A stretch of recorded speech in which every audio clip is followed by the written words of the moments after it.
What's going on, everybody? It's Afro Tink. I had this idea about Phil Scott. Y'all tell me if y'all think I'm right or wrong, right? I can't substantiate this, but I got a funny feeling. You see, Phil Scott likes to go to South Africa, right? He likes to go to South Africa. And I know there's a such thing as called African American privilege. And I know South Africans are very passive towards white people, and they hold African Americans at a super high esteem. So there's a African American privilege on steroids that you can get going to South Africa.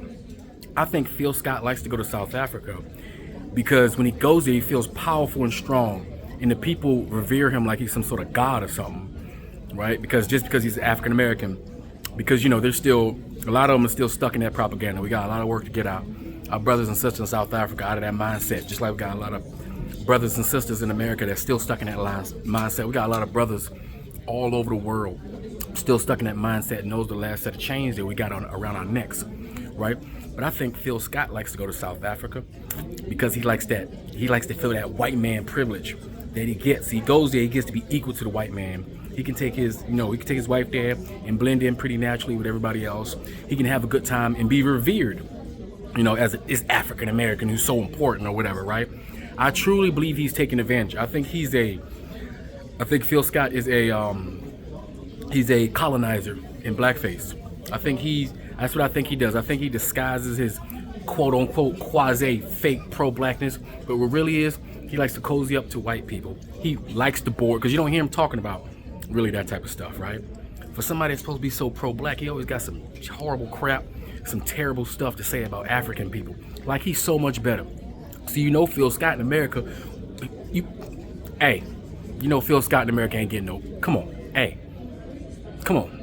all right? When he go to South Africa, he the man, you know what I'm saying? Dude, Phil Scott probably got made fun of for being dark when he was young. I'm pretty sure he did, just like a lot of Africans when they come in here.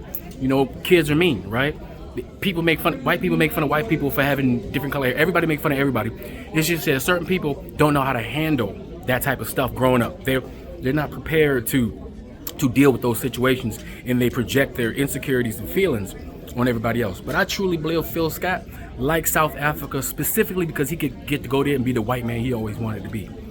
I want y'all to think about that, because I'm telling you, when I go to Nigeria, I know there's a light skin privilege. There's an African American privilege. There's a slight privilege, and it makes me feel uncomfortable because I don't believe that any Nigerian is beneath me or better or under me. I don't feel like I'm better than any of them. They my brothers, equal, left, right next to me, right? But there are some black people who, because of the way they got treated in America, because of the way they grew up, when they get a little taste of some reverence, when they get a little taste of some power, they get a little taste of somebody revering them, they get addicted to that shit. And I've been thinking about this for a couple weeks, because when the way he talks about South Africa, the way he goes to South Africa, the way he promotes South Africa, but yet this clearly Nigerian, Congolese-looking African Nigerian man, Phil Scott, always got shit to say about his own actual people. You know what I'm saying? Because if he went to Nigeria, guess what? He wouldn't be special. If Phil Scott went to Nigeria, he wouldn't be special because nobody would know who he was. They'd be like, you look like a Nigerian. You wouldn't be special. He would not stand out. And that's his problem. He wants to stand out and be special. He wants to be more than who he really is. And he's projecting that shit. So you guys tell me what y'all think about that in the comment section. I truly believe that. Like, seriously.